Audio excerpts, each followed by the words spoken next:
My name is Kate Houston. I'm an Arbonne independent consultant and actually have been for 20 years, which is kind of wild. And I think most of you kind of heard the twisted relationships here, but I say so. My son Lance is married to Anna, who was a Skattum. Now she's a Houston nurse practitioner, very into wellness and all the things. And her brother is married to Dr. Lauren Skattum. So she's kind of like my daughter. Kay's my mother-in-law by marriage. Yeah. And it's just fun to kind of see how people are intermixed. I think just in the wellness community also in Sioux Falls as we get to know each other. And hopefully you'll get to meet a new friend while you're here today. That's always one of our goals as we get together, and we're all focused on the same things. And so today, I've been an Arbonne consultant 20 years, and actually I was 44 at the time, so easy math.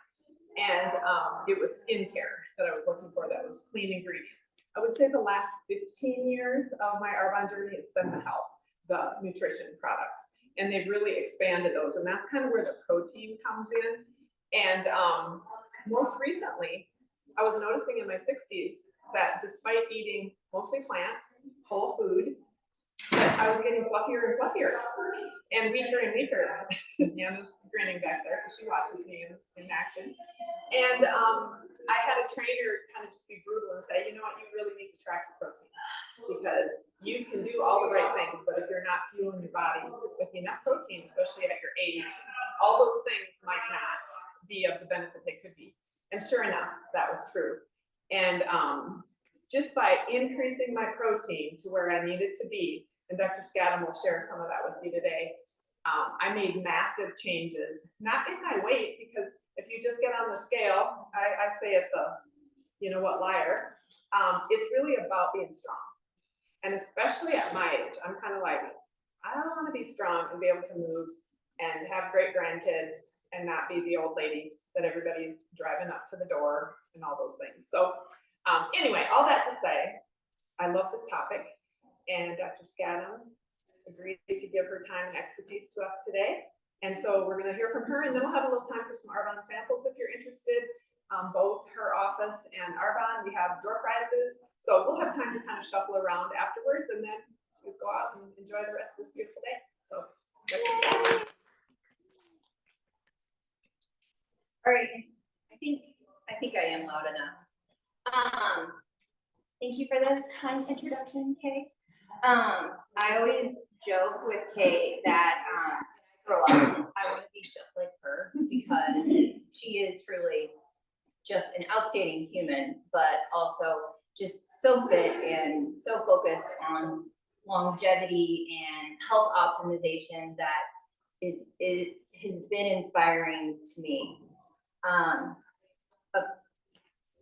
A quick little aside is that the Arbonne protein here is like a mainstay in our house, and actually I've been using it since Anna gave it to me to do this 30-day challenge, probably like 15 years ago or something. Well, I used it for 20 years. Well, I know, but like, so you probably gave it to me, like, so it's been a staple in our house, which is so huge because you, just like Kay said, it's so hard to get enough protein. In an ideal world, you would get 1 gram of protein per pound of ideal body weight. So that is not like, okay, well, I weigh, whatever, 200 pounds and I want to be 100 pounds and I'm only going to eat 100 pounds. But, if you are in an ideal body weight, really should consist of where you feel your best and your healthiest.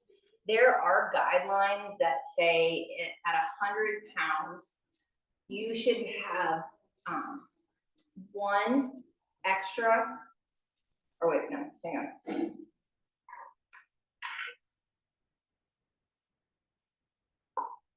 I lost it. Okay, so 5 pounds over 100 for every inch that you are over 5 feet.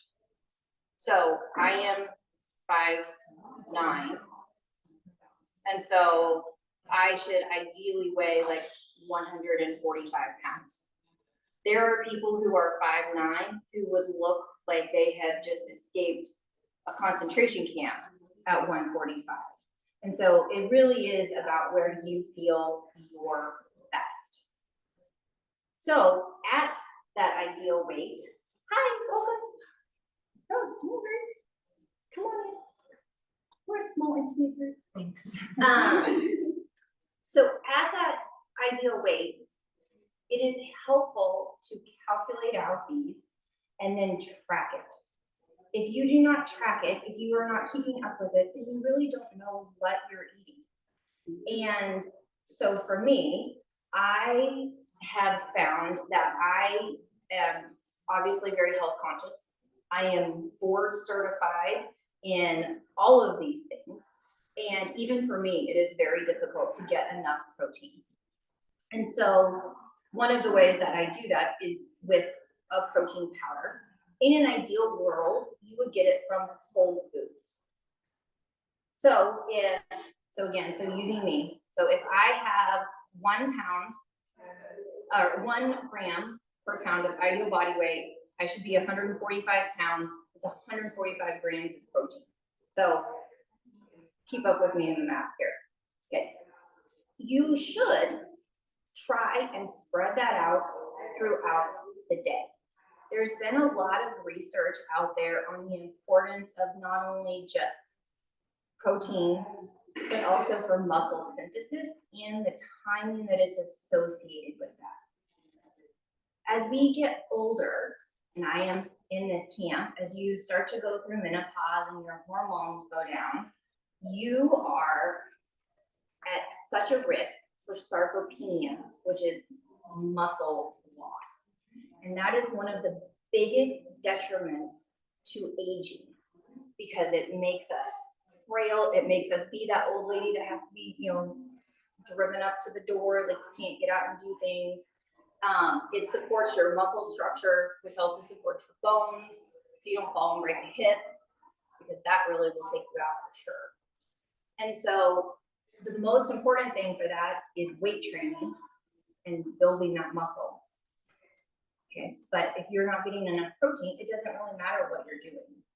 I started lifting weights in July of last year, even though I have married into a family that runs 5Ks on holidays. That is not the way I grew up. And I didn't grow up lifting. My parents never went to the gym. I didn't know what I was doing. And I would work out with Anna and Sarah, but I didn't really, I wasn't committed to weight training. And I started doing this, and I have noticed such a profound change in my body. But also in doing that, I wasn't tracking my macros. I wasn't tracking how much protein I was getting. And I gained weight when I started lifting, which is totally fine. It was lean muscle mass, but I wasn't getting enough protein to support my muscle structure. And my body was literally just cannibalizing itself because I wasn't feeding it enough. Subsequently, I added more protein, very consciously. So I would even have a cup of yogurt with some chia seeds and a scoop of protein before I went to bed, regardless if I was hungry or not. And even though that makes me anxious, because you're oh my God, well, that's so many more calories. A calorie is truly not a calorie. And the way that your body functions with that is so important. Which also comes to the fact of when are you eating these and how much. So if I need 145 grams of protein a day, in an ideal world, you would split that up kind of equally between different meals. There's other studies that have been done that show that the meal itself is important. Your muscles need a meal. They do not need snacks. They need a bolus dose of protein. So 30 grams in the morning, 30 grams at lunch, and then in an ideal world, a bigger bolus, typically at night. I honestly like to start my protein early in the morning. I think that breakfast truly is the most important meal of the day. I am from Alabama. We definitely believe in a big breakfast. Theoretically, that, you know, if you are doing fasting, that could be at noon if you're like not a big breakfast person.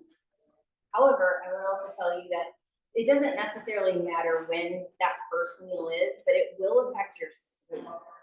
And so your circadian rhythm really does depend on when you eat. So if you're not sleeping well, the first thing I would tell you to do is add breakfast and then add it with a lot more protein. The protein that you get, the quality is also really important. So like 4 ounces of chicken, which is, I always think of things as like a deck of cards, is not a lot, you know, it's not much chicken, but that is essentially like 30 grams of protein, a couple eggs, cottage cheese, especially if it's lower fat. 2 scoops of argan protein is 20 grams. So I will routinely have a shake. My kids love these. Honestly, we have them probably 2 or 3 times a week. You take the Oikos 000. I have no affiliation with any of this, by the way, but this is what I eat. The Oikos 000, because it has so much protein in it, is what we'll do. And I mix it with the protein powder and some berries. I'll also put like a beet in there. It makes it like this really beautiful, like hot pink color, like Gretchen's shirt. And it just makes it more fun. And so if kids need more protein, then that's a great way of getting it for them too. Before the age of 25, you can kind of get your protein whenever, it doesn't matter as much. So Kinsey is still in the blessed phase of life. But as we get older, we have to start stretching it out. Let's see. Anybody have any questions? No. Okay, cool. So the timing of your protein matters, so getting it in meals, but also when you work out, it also matters. You have a 2-hour window essentially to use that protein. So in a catabolic state where you are losing, calories, or you're using calories, you're not building. That happens when you sleep. So that's why that first meal in the morning really matters. But it also, that's a good clue of like when you should also then get your exercise. So I also have done all of this wrong, where I would usually work. So I loved cardio. I'm a cardio junkie. I'll go run all day. Hated going to the gym to lift weights. I have now been converted. But I would work out fasted all the time, because I was like, I don't want my belly to be really full to go work out, or definitely not go running and like everything's like sloppy feeling. Like that's an awful feeling. Turns out that is, again, not the way you're supposed to do it. You really should eat and then go exercise, because that's how your body uses and fuels it, which seems like very obvious now that you know it, but until you know it, you don't know. So 2 hours beforehand, you have a 2-hour window. Eat something. It doesn't have to be a lot of something, but something. Carbs are super important, but especially as we get older, you got to earn your carbs.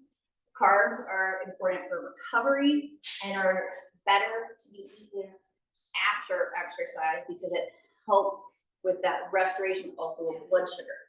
So, if you're going to have the donut, eat it after you go do a murder workout. Anybody can come with us on Saturday mornings at 8:30. And the window for carbs afterwards is usually about 4 hours. So you are using whatever you have now eaten in that 4-hour window after exercise. The way that you eat, like the order of food, also matters. Protein, you should eat first.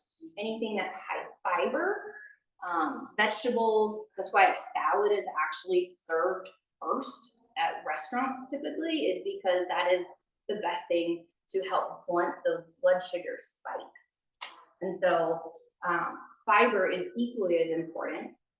When we lose our hormones, our metabolism changes, but it also rearranges essentially the way that we store fat. So now it's a central deposition as opposed to like a bikini deposition. And while that might be a little better for like swimsuit season, it is not nearly as healthy. And so that is also why the fiber portion of your diet is equally as important. So a whole food plant-based situation helps a lot with the fiber part as well. It is really hard to get enough protein from just plants. It just is. I've never been vegan. I don't know that I've truly ever been vegetarian, so I really love bacon. But throughout all of that, you know, just having a more plant-based focus, like feel good, but again, your body is, you know, kind of eating itself because it doesn't have enough energy to do it.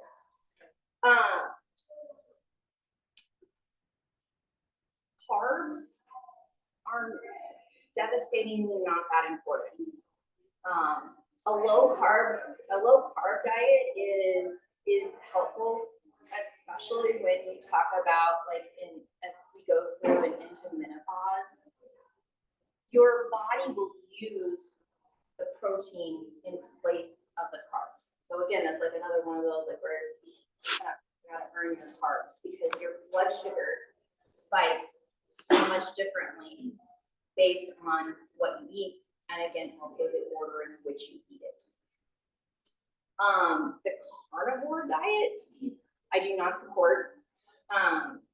You have to have some fiber in there, but that is also why it works.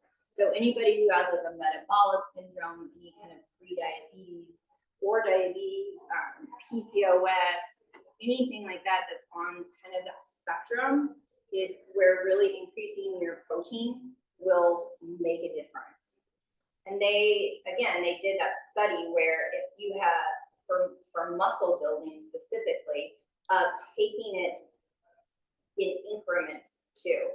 So whether you did like a continuous infusion of all of your nutrients, it's better to do the meals and to do the bolus than it is to just snack throughout the day.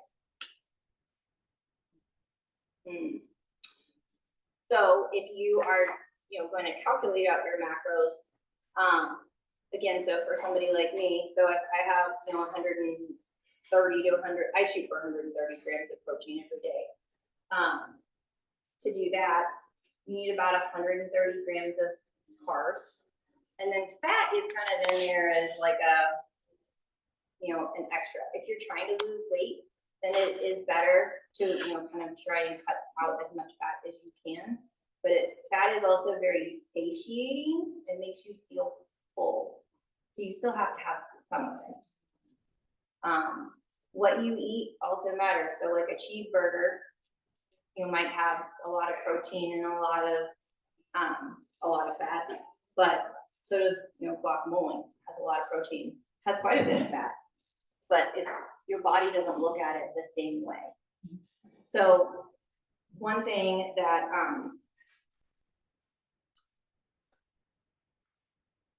is helpful again when you're losing weight is that and it does sound counterintuitive, is to add like a fourth meal, like that meal that I eat of my shake or my yogurt and my chia seeds, like right before bed, because that you can eat more calories but still lose weight, which doesn't sound right. But there are studies that prove it, and it's nuts. I am living proof of that. I started eating my fourth meal, whether I was hungry or not, because my blood sugar drops. And So I was waking up in the middle of the night, and I used a continuous glucose monitor for like a week, and it was crazy how you can see from a data-driven standpoint that you eat and then you move and then your blood sugar doesn't go up. Your blood sugar doesn't go up, then you're not also storing these calories, because insulin, which is the hormone that's released in response to food, is a storage hormone. It is there to help move the glucose, the energy that you're eating, into the cells. And if you're not using it, now it's being stored. So if you have movement, then your glucose doesn't go up, your insulin doesn't go up, you're not storing it. So that, the timing, again, also matters. For me, it was wild because I've learned these things. It's been in school, but then you see it on yourself and you're like, that's actually true. Amazing. So I would encourage you to track your food. If you are not eating breakfast, go ahead and eat breakfast. Have something very substantial. I am happy to share recipes or recommendations if anybody wants anything specifically. My worst meal, honestly, is lunch. Kenzie can tell you this, that I actually, the only alarm I have on my phone is for me to actually get up and go get lunch, because otherwise I'll just like work through it. It just doesn't even occur to me. And I'm not hungry. But again, it doesn't matter that I'm not hungry. My body still needs that fuel. And so if you're running late, a protein shake is a great way to get those calories in. The workout that we did on Saturday, I actually chugged a protein shake before we went in there. And it's nice because you can get a substantial amount of protein without a lot of volume. And so that really helped me. I then went home and ate a giant breakfast because I just ate breakfast. But I'll usually have a shake at lunch because it's something easy. It's something that I can prepare in advance. I'll put it in a shaker bottle and throw it in the fridge. Super easy, and it's delicious. So even some of the researchers that I have talked to personally, but also that you'll hear on podcasts and things like that, that they will also tell you that breakfast portion is really important, especially if you can't, you're running late, things like that. It really is the easy button, as Kay always jokes, and it just helps so much. I'm also a big believer in their fizz. That is a great pick-me-up, or like a 2 o'clock in the afternoon where things are like really starting to fade. And you just need like something to get you through the day, but without like giving you like a buzz, or affecting your sleep. Because for me, sleep is the most important. That's really helpful too. What is your favorite protein smoothie recipe?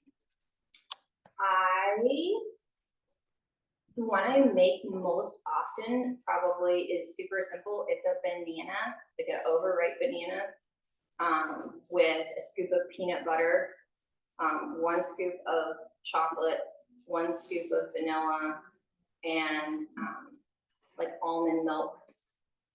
So like a peanut butter banana shake. It's delicious. I also really like the beet ones though too, but that's mostly just because of the color. They're fun. Great.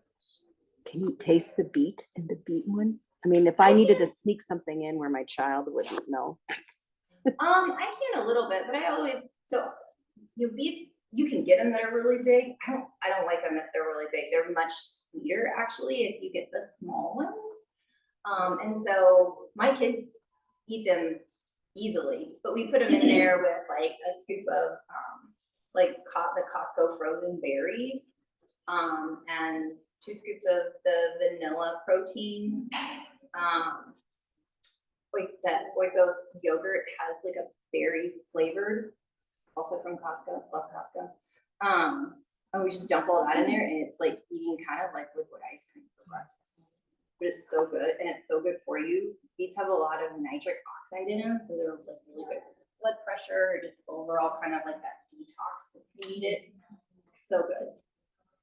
Could go add more berries. Mhm. Combine the red fresh and that item. Yeah, well, and he likes the strawberry one too, so I was like, throw it in the strawberry one. I was super picky kid and I had spinach with peanut butter and banana and tea. Because the color looks funny, because it does, but it's pretty good. Yeah, frozen spinach or the like greens in general, if you, again, you buy like the big thing from Costco, but it's about to go bad, like that one day where you're like, almost this is gonna be good much longer. You just take the entire bag, throw the whole thing in the freezer, you don't have to do anything with it, and then you just break off like a chunk of it and throw it in shakes, and we do that all the time too.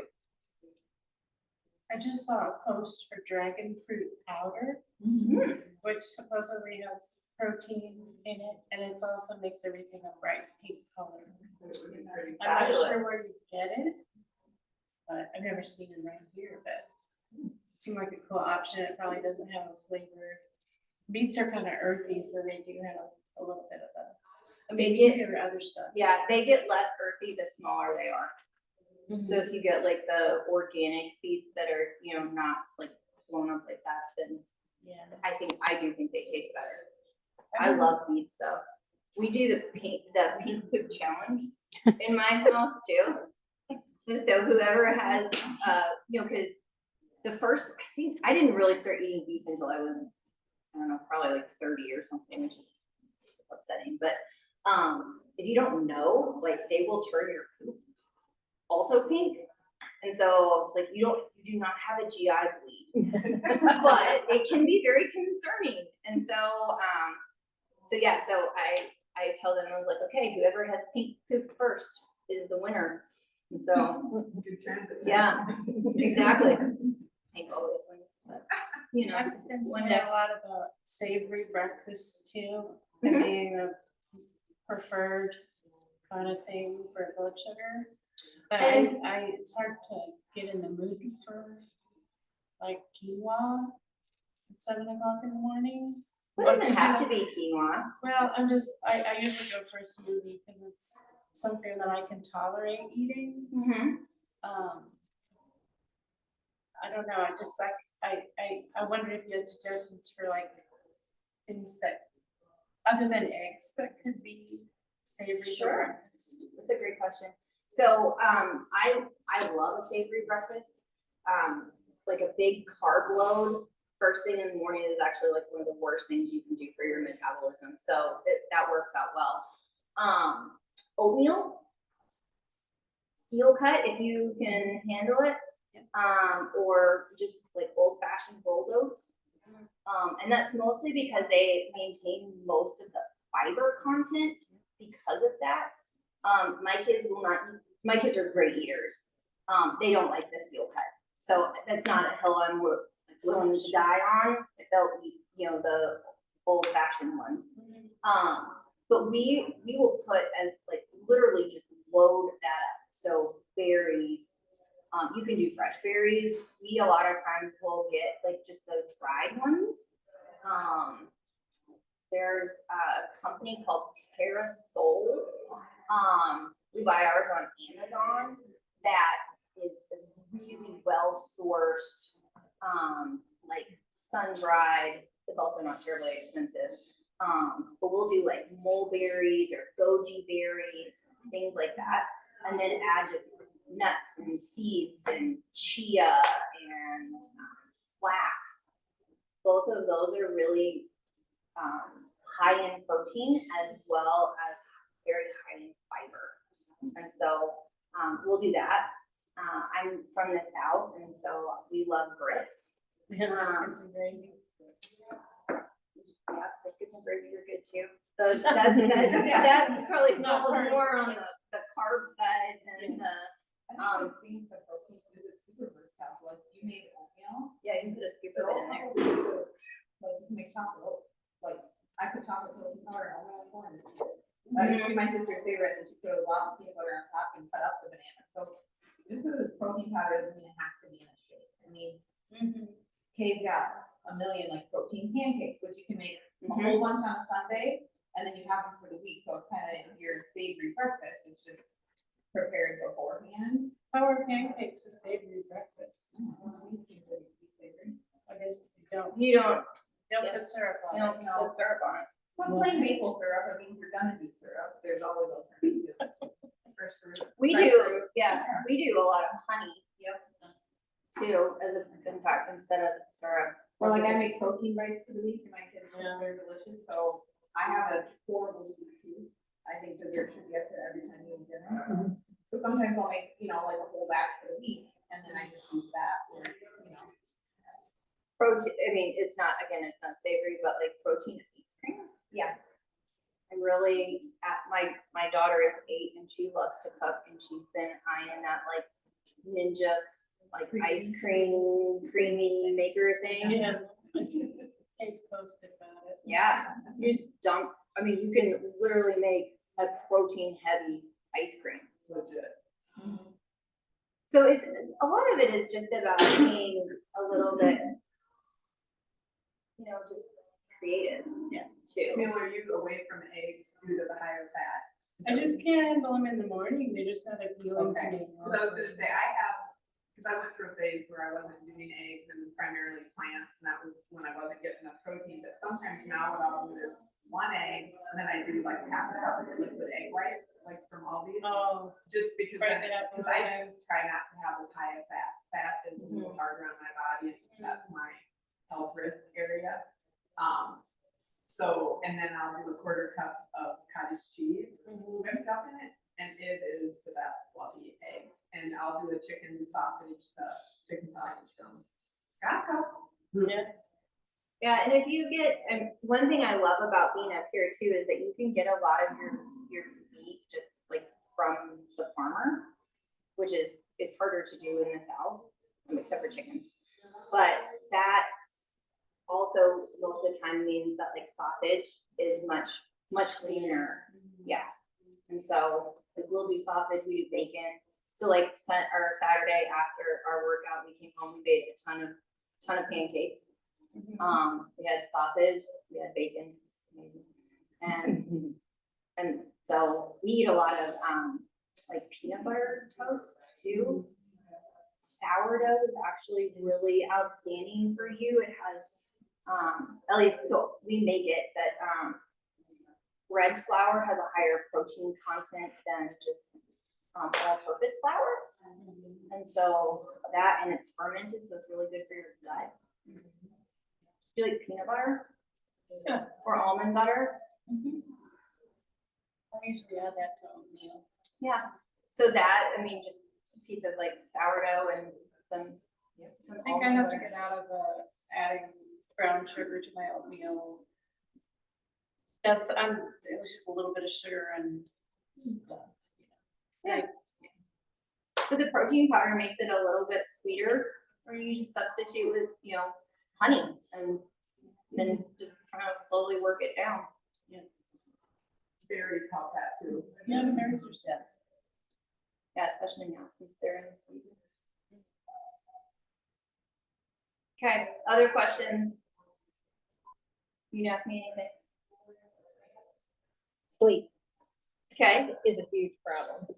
sleep is a huge problem. Yeah, and it hadn't started until I, started going into menopause. Mhm. I just don't know what to do. I feel like I could, wrap midday because it's just one of those things that I just don't get enough of with quality. Yeah, and I think that for a lot of people too, it's the quality is a big problem. And as your hormones decline, particularly progesterone is really important for like the sleep stabilization. You get those hot flashes, night sweats are really big. Estrogen and testosterone are both really important for like circadian rhythm, as well as that like central nucleus of your thermoregulatory center in your brain. I would say make sure that hormones number one. I love hormones. I think everybody should be on hormones if they can. I think they are life-changing. Besides that though, having a really good sleep routine is important. You need to be warm to go to sleep and cool to stay asleep. So even if it's like a hot shower or a sauna or, you know, a bath, anything like that can be like very helpful just to kind of get you in the mindset of going to sleep, as well as staying asleep. So, you know, open windows, that kind of fresh air is really good. If you are having difficulty, like if you keep waking up in the middle of the night, there's my husband got it for me for Christmas a couple years ago, 100% worth the investment. It's called an Uller, which is a mattress, like a mattress pad. And they have a me, which is just your side, or a we, and then you have two sides. And it has this like little backpack thing that sits on the floor next to the bed, and it circulates water throughout it, and it runs from an app. And so you can set yours to wherever it is that you sleep best. So Andrew sleeps in a meat locker. Like literally, we'll snuggle until like his kicks on and be like, okay, well I'm gonna go to my side now. I sleep at like 86, which is so strange. I will give it to you. It's so weird. Wow. It like took me like a week to figure out like why I kept waking up. It's because I got cold. So yeah, so he sleeps at 60, I sleep at 86. Wow. I know. But now I sleep so well because it's like so tailored. And so I have it set to where it, you know, is super warm when I go to bed, and then it's slowly like progressive. And when I say it's like super, it's like 115 when I go to bed, because now I have, you know, you have to drop your Right. core body temperature, but mine only goes down to 86. So, you know, so then it goes down, and then you need to be warm to wake back up. So my Uller is also now my like alarm clock. So I don't ever set an alarm really, is I just have it set where it's gonna keep me back up and be like, okay, now it's resting. Eating breakfast is really important for circadian rhythm. Early morning light is important. Limiting blue light exposure later in the day. That's actually why morning light is really important, is because the blue wavelengths stimulate an awakeness, which is why blue light in the afternoon is really bad for you. Making sure that you're using the bedroom only for sleep and sex. You don't watch TV in bed. You don't, you know, I think reading for like 10 minutes or something there is fine. It like kind of calms you down, but otherwise, get out of the bedroom. You can't go to sleep, get back up, go do something else, come back later when you are sleeping. If you're like 8 years post-menopause, is it still okay to investigate the hormone replacement? I think you can always have a conversation with your doctor, yes. And there are some people I would say absolutely, and there are some people I would tell absolutely not.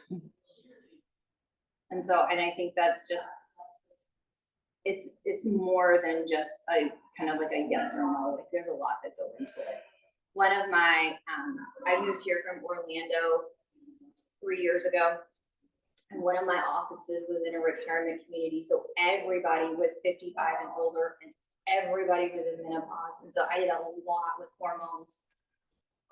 Hormones, when you talk about starting them, the most important thing is timing. So you really want to get to it as you're going through it, not on the backside. Right. 5 to 10 years, you know, your risk of side effects and of bad things, you know, like breast cancer and things like that, that actually goes up just because of it, for no other reason other than the timing.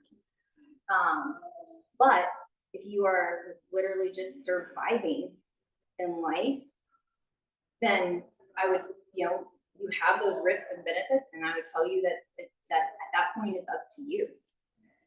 I had a lot of women who started hormones because the WHO study that came out, and that was poorly done. It was just awful. An entire generation of women, like my mom, missed out on hormones, missed out on hormones. And so the the effects of that, I think, are going to be found as we move through, you know, their aging process. And so we don't have that. They took, you know, everybody stopped prescribing it. They redid the study. They didn't redo it, but they re-looked at the data, and found out that what they said essentially about hormones is not true. And so everybody kind of started like getting back on board with it, but there's still all these women who didn't have it. So in Florida, I have, you know, these women who they've retired, they're living their dream, they get to go golf every day, they're in Florida, it's just fabulous. And they just hate their lives. And so, you know, it's like watering a daisy. So if you need them, then you need them, and Do they hate their lives because they're tired all the time? What is the reason that they're unhappy? yes, Physically just don't feel good? they don't feel good. They don't feel good. They're gaining weight. They aren't sleeping. They hate their husbands. They don't hear us breathing anymore. You know, like, they just don't have the like joy. Estrogen is the happy hormone. It makes the world just a bright and shiny place. It helps with the hot flashes and mood swings and just stabilization in general. Testosterone is want to. Like I want to get up. I want to go work out. It makes the effort feel good. So I want to work out now because it feels good to work out. I want to have sex now because it feels good to have sex. It helps so much with sleep too. It also helps with weird things like itchy ears. Menopause is full of like weird skin stuff. I don't have a reason for why that is. I've never found anything in the literature, but it's still true. Well, I went through it without knowing I was going through it, with other things in my life happening. So I just started on hormones, and so I'm just waiting to see. It's only been like a month, so it was recommended for me to do it. So just learning a lot, you know, because again, my mom didn't go through it either. So. Yeah, and everybody's experience is very different with menopause. My mom had precisely like one hot flash. She was like, oh my God, that was awful. And then she was done. Like, I don't understand. God like loves her more. I have hot flashes all the time, and I'm 40. So it just kind of depends. Yeah. So I hope it helps though.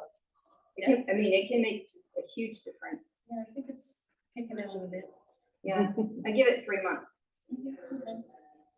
How do you know when to start hormones? That's also a great question. I would talk to your doctor. If you have, I think that knowing like where you are, like at a baseline level, which almost nobody does labs for early, but to know like where you are, where you feel good.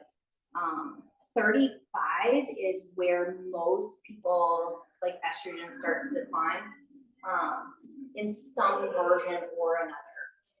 Sometimes it's precipitous, sometimes I always joke, it's like circling the drain. So you're like on the outer edge of symptoms. So like, you have a little bit more like premenstrual emotional lability. You might have some weight gain. It's, the things that you were doing, like you haven't changed anything, but our metabolism goes down. We need more protein with less calories, which is really challenging. Things change, you're not sleeping. Sleep is usually a big trigger to look at it. If you're like, I don't care if we have sex ever again, that might be a good reason to talk about it. So if you feel like the doctor doesn't believe in it, where should I go? You can come see me. Okay, there you go. You come see me. Okay. Our practice is 57th and Western. Kinsey is my right-hand lady here. She takes care of me. But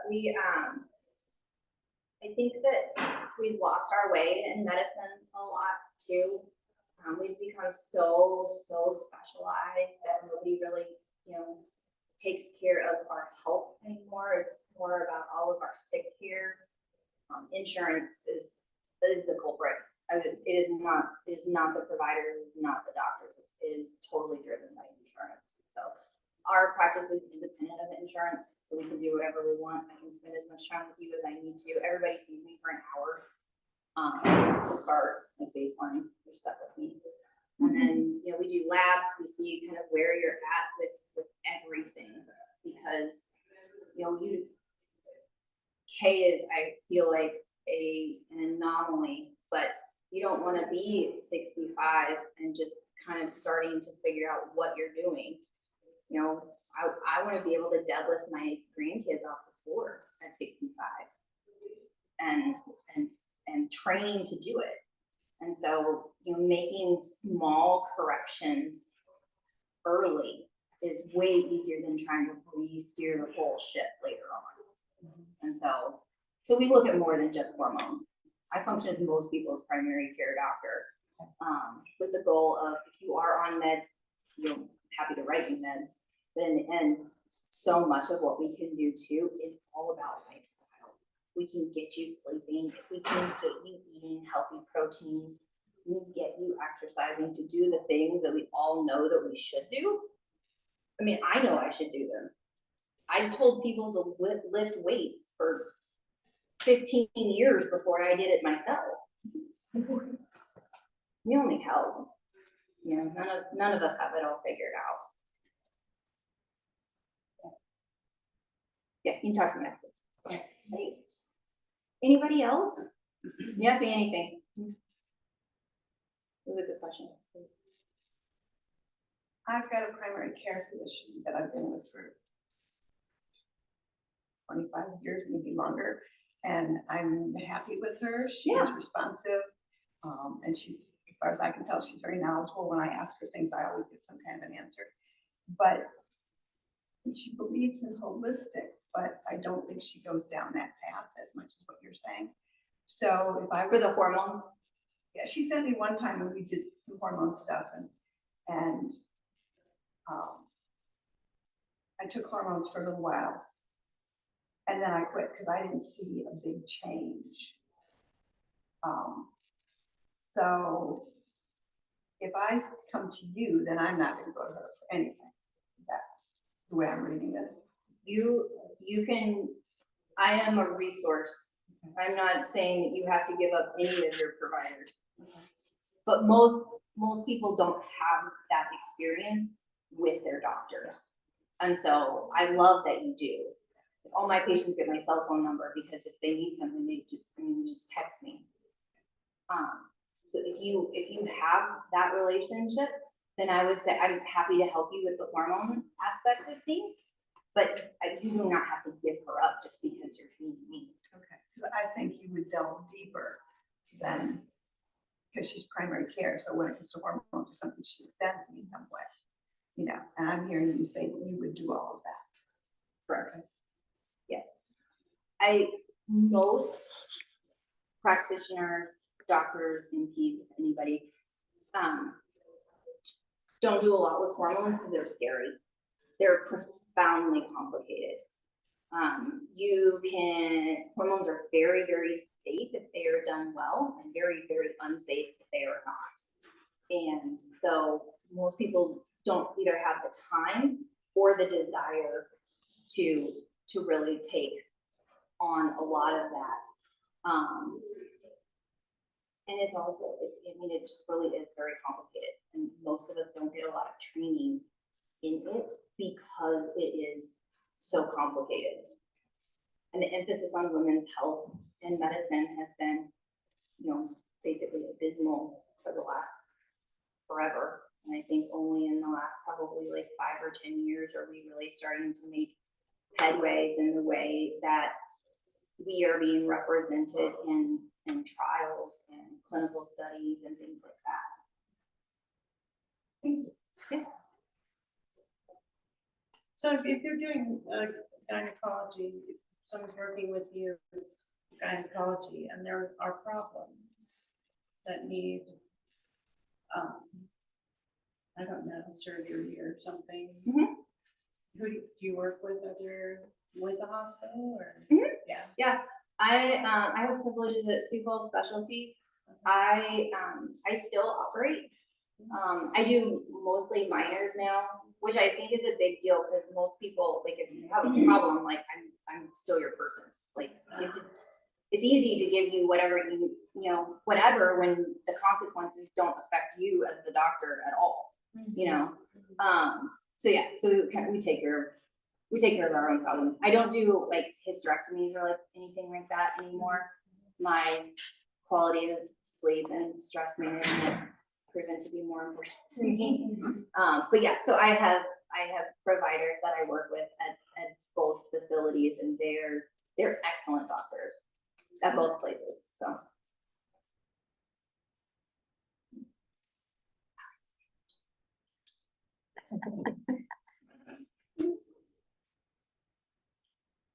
Anybody else? That was for you, Justin. All right, well, thank you guys. I hope you learned something. If you have other individual questions, I am happy to answer them. So thank you guys for coming. And thank you so much, Dr. Skattum. So we have a few samples out if you're interested. My favorite, actually, I call it Profi because it's coffee flavored protein. And I mixed some up for us if you'd like to try it. It's actually the higher gram protein. There's a few varieties through Arbonne. This one has 25 grams of protein, and I just mix it with water and ice. And that's what I have on my way out the door before the gym, to get a little bit of carb, a little bit of protein without filling my gut.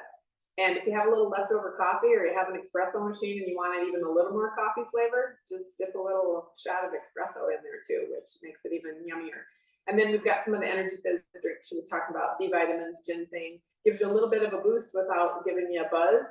And yeah, those are our samples. We've got some door prizes, and I know Brit House also has a door prize, so you'll want to make sure you get signed up.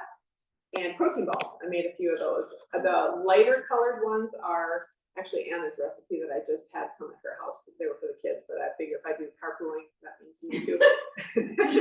So I'm like, oh, those are good. They're more peanut buttery, and they have some little mini M&Ms and mini chocolate chips in them. And then the top row, the recipes were actually right there. Their almond butter would be considered gluten-free, dairy-free. The only thing that makes actually the blonde ones not dairy-free is the M&Ms. So if you have a dairy problem, go for the top shelf. All right. So thanks again, you guys. And if you want to wander around, I know like this Alchemy House is not officially open until this coming week. But if you want to wander around and see what this space is about, I think they have some retail that they do. I think you're free to do that. But yeah, thanks for spending some of your lovely afternoon with us. Thank you.